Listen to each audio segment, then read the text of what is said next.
Rather রাব্বি, আল্লাহ তো তখন সন্তুষ্ট হয় ফির রিদাল ওয়ালিদাইন, যখন মা বাবা সন্তুষ্ট হয়।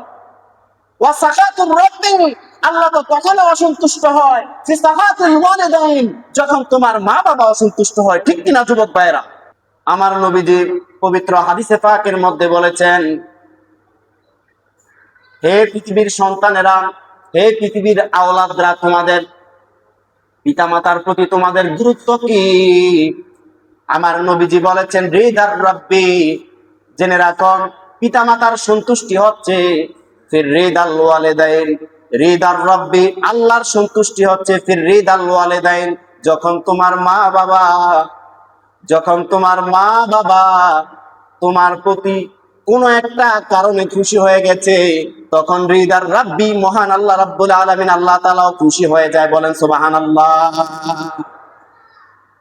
ওয়া সাখাতুর রাব্বি, হে আমার বান্দা জেনে রাখো, হে আমার উম্মতেরা জেনে রাখো, আমার নবী বলেছেন ওয়া সাখাতুর রাব্বি, আর আল্লাহ তো তখনই ক্রোধান্বিত হয় ফি সাখাতিল ওয়ালিদাইন, যখন মা বাবা ক্রোধান্বিত হয়ে যায়, তখন আল্লাহ রাব্বুল আলামিন, আল্লাহর আরশ কাঁপে এবং আল্লাহ বলেন আমি আল্লাহ স্বয়ং ক্রোধান্বিত হয়ে যাই। বলেন নাউযুবিল্লাহ।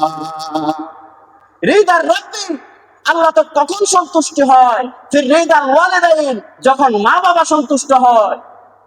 ওয়া সাখাতুর রাব্বি, আল্লাহ তো তখন অসন্তুষ্ট হয় ফি সাখাতুল ওয়ালিদাইন, যখন তোমার মা বাবা অসন্তুষ্ট হয়। ঠিক কিনা যুবক ভাইরা?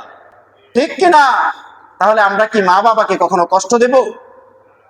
মা বাবার প্রতি গুরুত্ব দিতে হবে।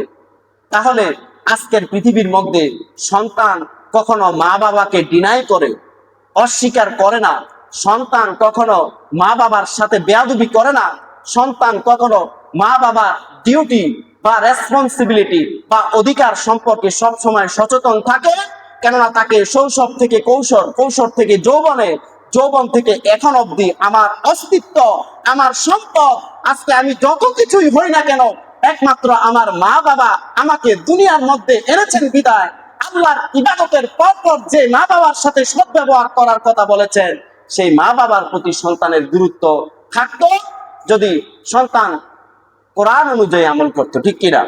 আল্লাহ তাআলা আমাদেরকে এই হাদিস এবং কোরআন অনুযায়ী আমল করার তৌফিক দান করুক। সকলে বলুন আমিন।